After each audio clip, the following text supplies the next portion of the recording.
세상에서 가장 힘 있는 것이 무엇일까요? 바로 물질이죠. 지난주에 삭개오에 대한 이야기를 했습니다. 삭개오는 물질이 많아요. 부자입니다.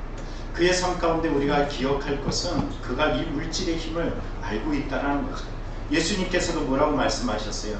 한 사람이 두 주인을 섬기지 못할지니 호기를 미워하고 저를 사랑하거나 호기를 중히 여기고 저를 경히 여김이라 너희가 하나님과 재물을 겸하여 섬기지 못하리라. 이 말씀을 통하여 물질의 힘, 하나님의 힘이 세상에선 동등하게 보여진다는 사실을 보여주고 있습니다. 그런데도 불구하고 우리는 그럼에도 불구하고 하나님을 먼저 선택하는 믿음들이 되길 간절히 축원합니다. 그러나 성경에 보면은 마태복음의 19장에 부자 청년 관원이 나옵니다.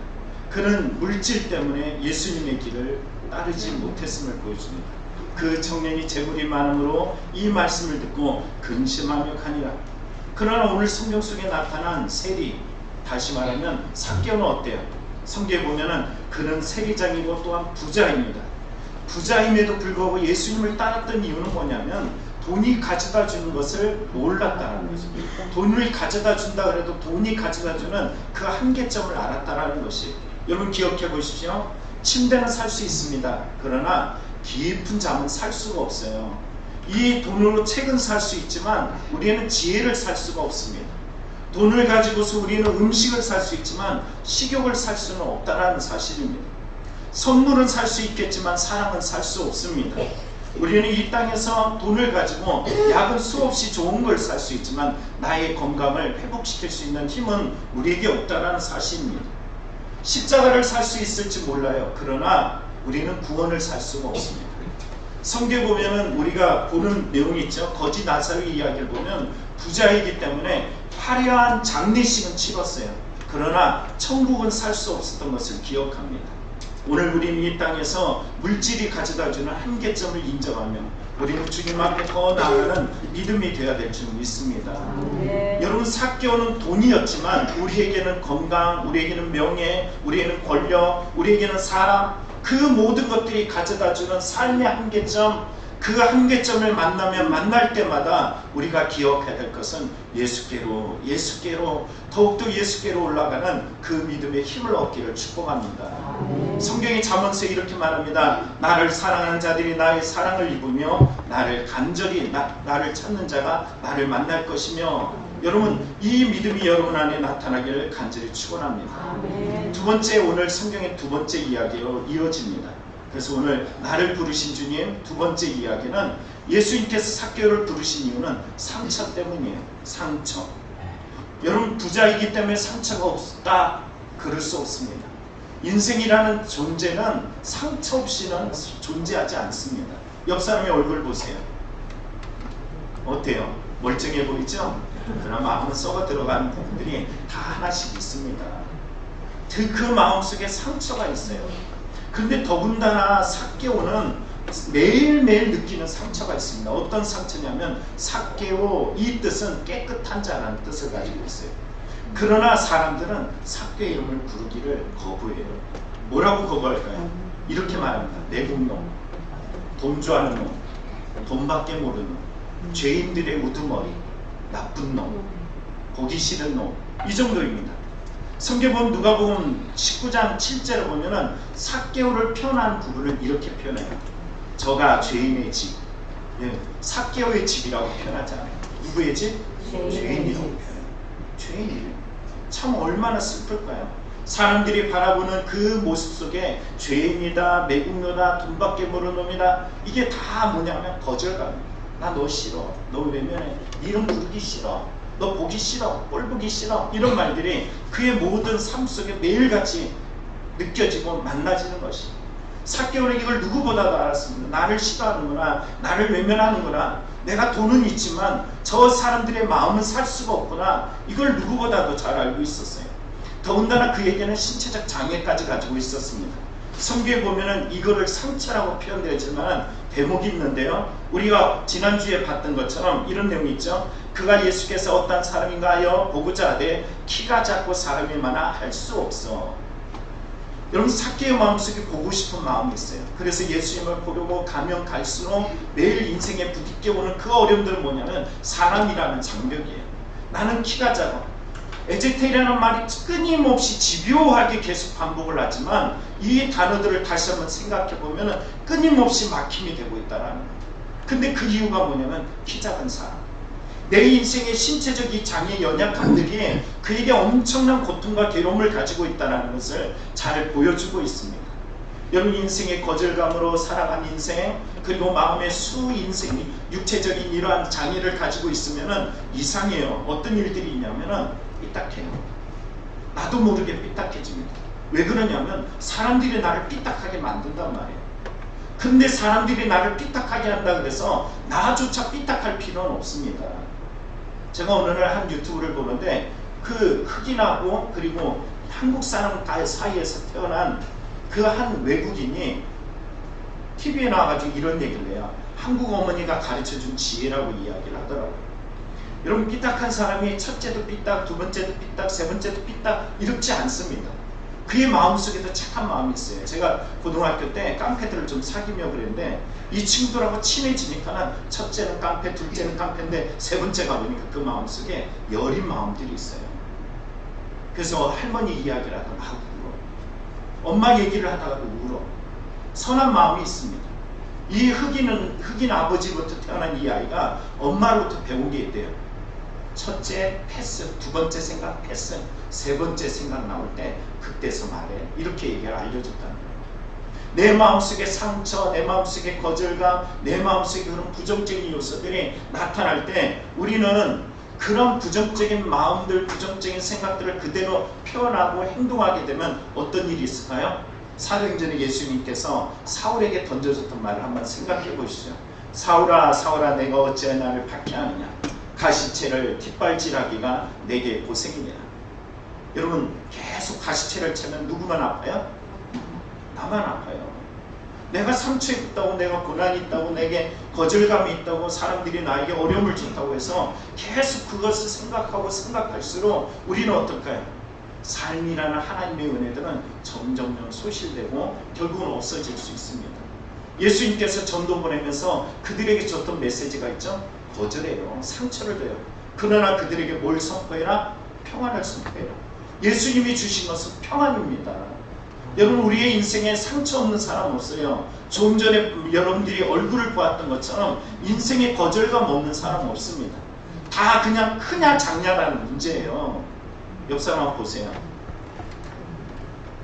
상처 없어요? 함부로. 그럼 이렇게 대답하세요. 너는 없냐? 다 있단 말이에요. 저마다 다 고통이 있고 상처가 있고 힘겨움이 있고 지침이 다 있습니다. 여러분, 저를 보면 뭐 상처 없을 것 같아요? 다 나는 다 있습니다. 여러 가지 모양으로 다양한 모습으로 다 힘겨운 상처들이 있어요. 그러나 오늘 주님은 우리에게 말씀하십니다. 뒷발질 하지 마. 가시채를 향해서 뒷발질 하지 마. 이렇게 말씀하고 계십니다. 오늘 성경 속에 이 상처, 여러분, 이 뒷발질 치할 때마다 내 마음속에 더 고통, 내 육체의 고통, 사는 것이 사는 것 같지 않은 이런 고통 속에 있습니다. 그럼에도 불구하고 삭개오는 세상 사람들이 자기를 외면하고 자기를 거절하고 자기를 싫어하고 수많은 상처들이 있지만 예수님께 나아가요. 왜 그럴까요? 예수님이 누군지 알아요. 누가복음 5장에 보면 오늘 사건 중에 한참 전에 어떤 일이 있었냐면 예수님께서 세리들과 함께하는 것을 볼 때 서기관들과 바리새인들이 예수님을 비난해요. 뭐라고 비난하냐? 너희가 어찌하여 세리와 죄인들과 함께 먹고 마시느냐? 이러고 비난합니다. 예수님은 누구의 편이에요? 상처 입은 자, 거절감 당한 자, 예수님 외면하지 않아요. 그들과 함께 하셔요. 여러분, 옆 사람 보면 한 번만 더 얘기할까요? 죄송합니다. 예수님 나와 함께 하셔요.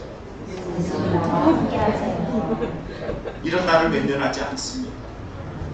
여러분, 기억하시기 바랍니다. 심지어 세리 마틴까지도 자기 12제자의 한 사람으로 불러주셨어요. 예수님이 얼마만큼 상처있고 외면당하고 싫어하는 사람조차도 품어냈는지 잘 보여주는 대목입니다. 그런데 여러분, 삭개오는 이게 단지 소문이에요. 소문. 우리가 들었던 소문이에요. 예수님이 우리의 구주시라. 예수님께서 너를 여전히 사랑하신다. 예수님은 너를 버리지 아니하신다. 예수님은 너 같은 사람을 존귀 여기신다. 여러분, 이 말들이 단지 소문으로 들려올 수 있습니다. 그러나 이 삭개오에는 실제예요, 실제. 어느 장로님이 저에게 문자를 보냈더라고. 오늘 아침에 갑자기 문자가 오는데, 목사님의 설교가 성도님들의 삶이 되길 원합니다. 실제가 되길 원한다. 여러분, 제가 선포했다고 여러분이 실제 그 삶을 살아내는 것이 아니에요. 그러나 삭개오는 들려왔던 이 소식을 자기의 삶으로 받아들였어요. 자기 인생의 상처, 거절감, 두려움, 사람들을 만나는 것조차도 참 힘들고 어려운 이런 때에 그 상처들과 고난들과 괴로움들과 이 모든 것들을 다 끌어다가 어디에다 사용했냐면 예수님 만나는 데 사용했어요. 돌무화과 나무 오르는 거 쉬워요. 그러나 아무도 오르지 않습니다. 자기 인생의 장애, 사람들의 거절과 그 모든 것들을 다 끌고 와가지고 어디에 올라가요? 돌무화과 나무에 오릅니다. 이 돌무화과 나무에 오를 수 있는 힘이 어디로부터 왔느냐? 상처로부터 왔어요. 어디로부터 왔느냐? 거절감으로부터 왔어요. 여러분, 주님이 그런 사람들을 외면하지 않습니다.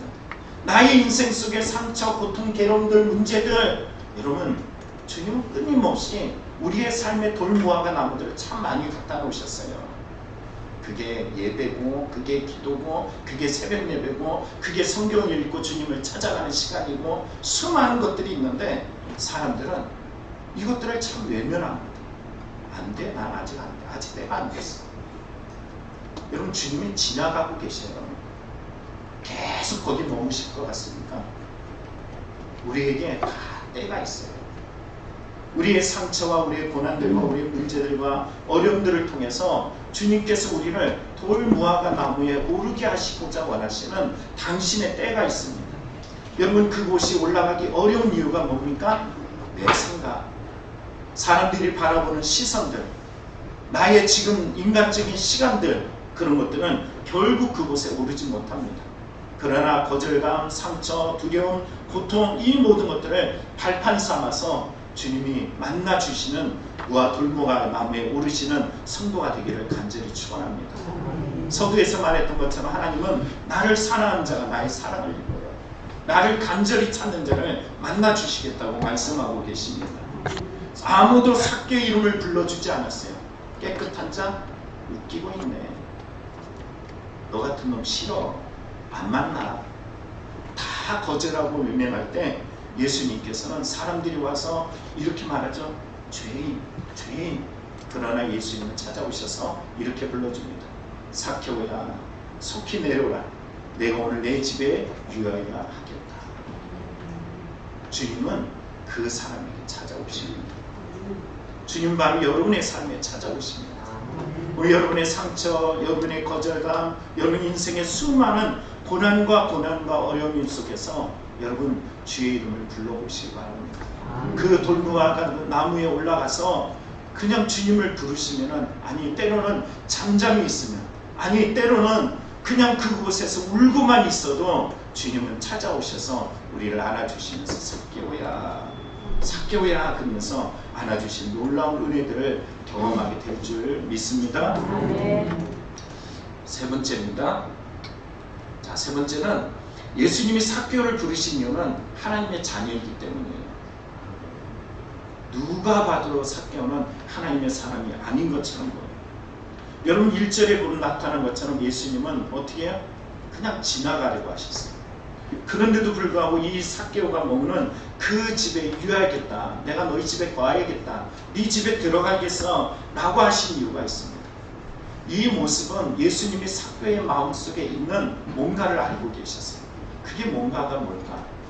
여러분 성경을 보다 보면 누가복음 19장 8절에 보면요, 8절을 보면 이렇게 나옵니다. 삭개오가 서서 주께 여쭤되 주여 보시옵소서, 내 소유의 절반을 가난한 자들에게 주겠사오며 만일 누구의 것을 속여 빼앗은 일이 있으면 내 갑절이나 갚겠나이다.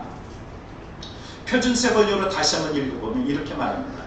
삭개오가 일어서서 주님께 말하였다. 주님 보십시오. 내 수의 절반을 가난한 사람들에게 주겠습니다. 또 내가 누구에게 강탈을 했으면 4배로 갚아주겠습니다. 여러분, 여기서 예수님을 불렀던 삭개오의 호칭이 있어요. 호칭. 뭐라고 부릅니까? 주님. 페리오스. 주예요. 이 말은 주님이 주인 된다는 뜻이고요. 이 말은 나의 통치자라는 뜻이고요. 당신의 권위가 있음을 표현하는 것입니다. 오늘 자기가 세리의 으뜸입니다. 자기가 최고의 위에 있어요. 그런데도 불구하고 나의 삶, 나의 인생, 나의 고난, 나의 모든 것들에 진짜 주님이 누군지 보여줍니다. 그게 누구라고요? 예수님이에요.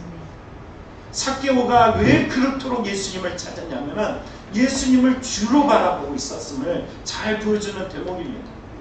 예수님을 주로 바라봤기에 예수님이 자기 집에 유하는 순간에 2가지를 말하고 있어요. 첫째는 자신의 소유의 절반을 가난한 사람에게 주겠다 그러고, 2번째는 남에게서 강탈한 것이 있으면 그를 4배로 갚겠다라고 이야기합니다. 당시 시대 때 여러분 성경에 보면은 이 랍비들이 가난한 사람을 도와줄 때 너의 재산에, 너의 가지고 있는 그 물질에 얼마를 주냐라고 일러줬을 때 그 퍼센테이지 최고점이 있어요. 그게 바로 20%였어요. 그런데 여러분 삭개오는 뭐라고 해? 반을 뚝 잘라서 나눠주겠습니다. 이렇게 말합니다. 또 그뿐만이 아닙니다. 뭐라고 이야기해요? 말하기를 남의 것을 토색했으면, 강탈했으면, 그러면 그것을 남에게 4배로 갚겠습니다. 이렇게 말하고 있습니다. 여러분, 이 부분은 뭐냐면 회개예요. 회개예요. 여러분, 자기가 어떤 삶을 살았는지 그대로 예수님께 보여주고 있는 거예요. 그러면서 성경이 우리에게 말해주는 대목인데 뭐냐면 출애굽기 22장에 보면요, 너희들이 남의 것을 빼앗거나 훔쳤거나 이랬을 때 몇 배의 보상을 해야 되냐면 4배의 보상을 하라고 이야기합니다. 그러니까 삭개오는 자기의 삶에 변화되어진 이런 모습을 보여주고 있어요. 회개하며 변화지고 삶 속에 달라지고 이제는 이렇게 살겠노라고 예수님 앞에 고백하는 이 모습이 있습니다. 여러분, 성경에 보면 예수님께서 왜 세리들과 만나느냐, 죄인들을 왜 찾아가시느냐, 성경은 이렇게 말해요. 누가복음 5장에 말합니다. 예수께서 대답하여 이르시되 건강한 자에게는 의사가 쓸데없고 병든 자에게야 쓸데있나니 내가 의인을 부르러 온 것이 아니요 죄인을 부르러 회개시키러 왔노라. 여러분, 우리가 누굽니까? 죄인이에요. 삭개하고 똑같아요. 죄인인 우리를 불러주셔서 의로 삼아주신 예수님 앞에 반응하는 우리들입니다. 그는 부자이고 물질의 힘을 알고 있어요. 그래서 그 힘을 부여잡고 세리가 아닌 세리장까지 되었습니다. 그런데 가장 중요한 게 뭐냐면 물질을 부여잡고 살았던 인생은 물질이 가장 중요해요. 그런데도 불구하고 여러분, 하나님 앞에 예수님이 하나님 되시고 페리오스 주님 되어주셔서 그 뜻 앞에 자기가 가장 하나님으로 섬겼던 것을 내어놓습니다. 여러분, 한번 생각해 보십시오. 제가 어린 아이들부터 쭉 이제 목회를 오래 하다 보니까는 11조 부분에 참 재밌는 것들을 하나 발견하게 되었어요. 뭐냐면은 엄마가 1,000원을 줄 때, 아빠가 1,000원을 줄 때 100원, 11조 하는 거 참 쉽습니다. 맞죠? 근데 여러분, 이게 자기가 성장하면서 직장을 다니고 그리고 어른이 되어서 그리고서는 이제 세상의 물적을 알아가요. 10만원 줬을 때도 만원을 잘하더라고요.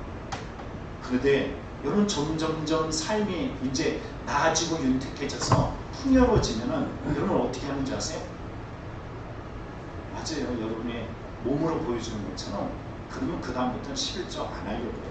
아깝기 시작해요. 그럼 이 질문을 여러분에게 한번 던져볼게요. 부자는 자기 돈이 안 아까울까요? 돈 많은 사람들은 자기 돈이 아깝지 않을까요? 우리 교인들 중에도 물질로 잘 섬기는 분들이 있습니다. 그분들은 돈에 대한 가치를 몰라서 하나님 앞에 쏟아내는 걸까요? 가난한 자나 부유한 자나 누구나 다 소중합니다. 그런데도 불구하고 그것을 내어놓는 이유는 뭘까요? 여러분, 성경에 보면 이렇게 말합니다. 내 보물이 있는 그곳에는 내 마음도 있느니라. 왜 예수님께서 이 부분을 이야기했을까요? 성경에 보면 구약에는 이 하나님 앞에 나올 때 빈손으로 오지 말라라고 이야기해요. 가난한 사람은 심지어는 뭘 잡아서 가장 흠에 빠진 비둘기라도 잡아가지고 가지고 오라고 이야기해요. 왜 그랬을까요? 내 마음이 있는 곳에 동물이 있다. 희한해요. 사람이라는 존재가 물질이 있는 곳에 마음이 갑니다. 아깝다라는 것은 사랑하지 않는 거예요. 아낀다라는 것은 우리는 그것이 근검절약 이렇게 말하지만 하나님 앞에서는 이게 적용되지 않는다는 사실입니다. 부자 청년이 왜 예수님을 따르지 않았어요? 신앙이 아주 좋아요. 너 율법을 지켰냐? 잘 지켰습니다. 100% 지켰습니다. 그럼 나를 따라라 라고 이야기할 때 성경 뭐라 그래요? 이렇게 말하죠. 그 청년이 재물이 많음으로 이 말씀을 듣고 근심하여 가니라. 여러분, 그의 주인은 누굴까요? 이 청년의 주인은 누굴까요? 페리오스? 누구라고요? 재물이에요. 재물. 주님 앞에 관심은 많은데 실제 그의 마음을 지정하고 지배하고 다스리는 것은 다름 아니라 물질이라는 것입니다. 제가 여러분에게 돈으로 여러분을 대한다고 생각해 보시죠. 제가 목사겠어요? 먹사겠어요? 여러분 기억해 봐야 돼요. 여러분이 귀하게 주님께 드리는 것, 그 드림이 여러분의 중심에 100원이든 10원이든 1000원이든 예수님은 관심 없어요. 여러분 알잖아요. 두레돈 드린 여인이 그걸 딱 넣을 때 그 돈 가지고 유다의 정부, 예루살렘 그 정부가 그걸 가지고 누굴 핍박했어요? 예수님을 핍박하는 데 사용했어요. 그런데도 불구하고 예수님은 그 여인이 두레돈 딸랑 거릴 때 빵 한 조각 살 수 없는 아주 보잘것없는 걸 보면서 엄청 기뻐하셨어요. 많기 때문에 세상의 기준으로 보면 아주 적죠. 그러나 예수님을 바라볼 때는 그의 마음의 진짜 주인이 누군지 이걸 알고 있었기 때문입니다. 성경에 누가복음 6장에 보면 이렇게 말합니다. 한 종이 두 주인을 섬기지 못한다. 그가 한쪽을 미워하고 다른 쪽을 사랑하거나 한쪽을 떠받들고 다른 쪽을 업신여길 것이다. 너희는 하나님과 재물을 겸하여 섬길 수 없다. 이렇게 말씀하고 있어요. 오늘 성경 보면 삭개오가 왜 달라졌을까요? 여러분 삭개오는 왜 자기의 재물을 내어놓으면서 예수님 제가 이렇게 살았지만 물질이 주인이었고 그래서 세리자까지 되었지만 이제는 내가 그 삶을 살지 않겠습니다 하면서 회개하면서 자기의 물질을 반을 쪼개서 내어놓고 그리고 강탈한 것이 있으면 4배라도 갚겠습니다 라고 이야기한 이 이유가 무엇일까요? 바로 예수님의 거룩하심이 그의 삶 속에 그대로 나타나고 있기 때문입니다. 거룩은 주님이 주님 되게. 따라해 보십시오. 주님이 주님 되게. 주님이 주님 되게. 여러분의 인생의 페리오스는 누구입니까? 여러분의 주님이 누구이십니까? 여러분이 주님이라고 이야기하지만 여러분이 주님이 주님 되지 않으면 부자처럼 나사로와 부자의 그 사이처럼 어느 날 우리의 삶에 우리가 있는 자리가 주님이 아니라 그 자리가 도리어 주님이 거하지 않는 자리에 우리가 있을 수 있다는 걸 기억해 보시기 바랍니다. 오늘 이 삭개오에게 예수님께서 이렇게 선포하셔요. 예수께서 이르시되 오늘 구원이 이 집에 이르렀으니 이 사람도 아브라함의 자손이미로다. 아브라함의 자손이미로다. 여러분 다른 사람들이 볼 때는 뭐라고 이야기해? 죄인. 그러나 예수님을 바라볼 때는 그를 뭐라고 말합니까? 하나님의 아들, 하나님의 자녀, 하나님의 딸 이렇게 말씀하고 있다는 것입니다. 말씀을 마칩니다. 되게 빨리 끝났죠 오늘? 지난주에 함께 있어서 옛날 이랬으면 좋겠죠? 네. 말씀 보면은 누가복음 19장 10절에 이렇게 말씀하셔요. 한번 읽어볼까요? 시작. 인자가 것은 잃어버린 자를 찾아 구원하려 합니다. 오늘도 예수님은 여기에 잃어버린 자를 찾고 계십니다. 여러분의 인생에 상처도 있고 고난도 있고 물질이 주인이 되어서 따라가고 있고 그게 가장 귀하다라고 말할지 모르지만 예수는 여러분이 가장 귀합니다. 제가 한 드라마를 봤어요. 미스터 션샤인. 요즘 아주 미국이나 이런 외국에서 난리더라고요. 한국의 역사가 이런 슬픈 비애가 있느냐 라면서 관심이 많더라고요. 여기 보면 쿠도히나라는 여인이 나옵니다. 아주 부유해요. 그의 집에 술 먹으러 온 남자들 2사람이 그곳에 있는 하인 여종을 이 농간해요. 뭐라고 농간하냐면 한밤 나랑 자자 이렇게 얘기를 해요. 그랬더니 그 여주인이 귀한 도자기를 이걸 딱 이사야처럼 부술 수도 없고, 부수면 우리 김대리 지사님 승질 낼 것 같아서 이걸 탁 부숴가지고 그 사람의 손에다 상처를 확 냅니다. 그리고선 그 남정네들을 쫓아내버렸어요. 그 하녀가 이 깨진 그릇을 보면서, 도자기를 보면서 막 슬퍼하면서 눈물을 내요. 저 때문에 그렇게 귀한 그릇을 뺄 시간이요. 막 그러고 있어요. 그때 여주인이 이렇게 말해요. 그 도자기쯤이야 하나 사면 되지만 나는 그 어느 것보다도 네가 귀해. 네가 귀해. 여러분, 예수님은 여러분이 돈보다 귀해요. 아멘. 예수님이 여러분이 건강보다 귀해요. 아멘. 예수님이 여러분이 세상의 배움과 세상의 가치보다도 더 귀합니다. 여러분, 예수님이 이 땅에 오신 것은 다름 아니라 죄인들을 구원하기 위해서예요. 아멘. 여러분, 이 땅에 살면서 우리는 자꾸 왜 죄인이 되냐면, 우리는 하나님이 원하시는 것이 아니라, 하나님이 원하시는 것은 하나님 안에서 참 자유하고 평안하고 기뻐하고 이 땅에서 살아가는 날들이 녹록하지 않고 늘 부족하고 상처가 있지만 주 안에서 회복하여서 하나님 나라를 날마다 얻기를 원하는데, 우리는 주님만이 다른 것을 주인으로 삼아서 예수님을 밀어내요. 삭개와 같은 인생을 살았던 우리의 모습입니다. 그리고 어느 날 인생에 보면 상처와 고난과 괴로움과 아픔들로 얼룩져져 있는 우리에게 찾아오셔서 오늘도 말씀하십니다. 인자가 온 것은 잃어버린 자를 찾아 구원하기 원합니다. 너희들이 바로 아브라함의 자손, 하나님의 자녀, 하나님이 영원한 그 축복을 얻기를 원하시는 예수님의 마음이 오늘 여러분의 마음에 심겨져서 그 뜻대로 살아가는 복 있는 우리 성도님들이 다 되기를 간절히 축원합니다. 아멘. 기도하겠습니다.